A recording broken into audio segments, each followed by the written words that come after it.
Something else you can do is shorten and lengthen notes. So if I hover over the end of the note, I can then shorten it or I can lengthen it. And you can do that from the back or you can do it from the front as well.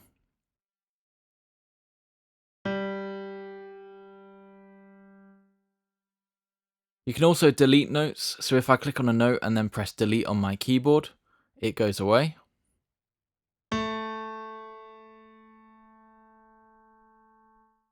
And you can also add notes.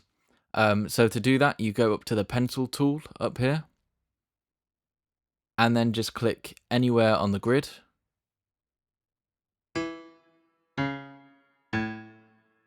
But just be aware that when you do that, the note will be the same length as the last note that you edited on here.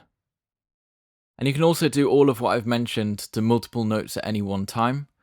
So if I drag and highlight over more than one note, I can do all of what I've mentioned to multiple notes instead of just doing it for each note one by one. So if I drag and highlight here over 2 notes,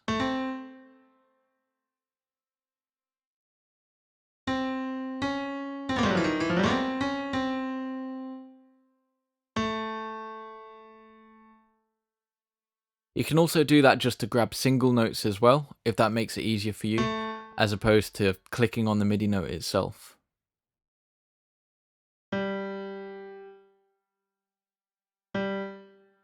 You can also duplicate a note by holding Option on your keyboard and then dragging a note.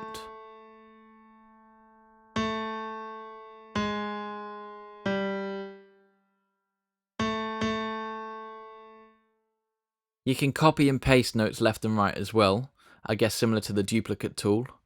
So yeah, Command C on your keyboard to copy the note once it's highlighted. And then just make sure the playhead is where you want to place the note.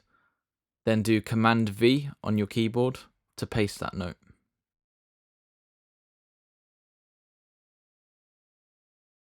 To copy and paste up and down, I would just use the duplicate tool. So hold Option and then drag down. Also, I've been doing this a lot in this video. If you want to undo something really quickly, just press Command and Z on your keyboard, and that undoes for you quickly.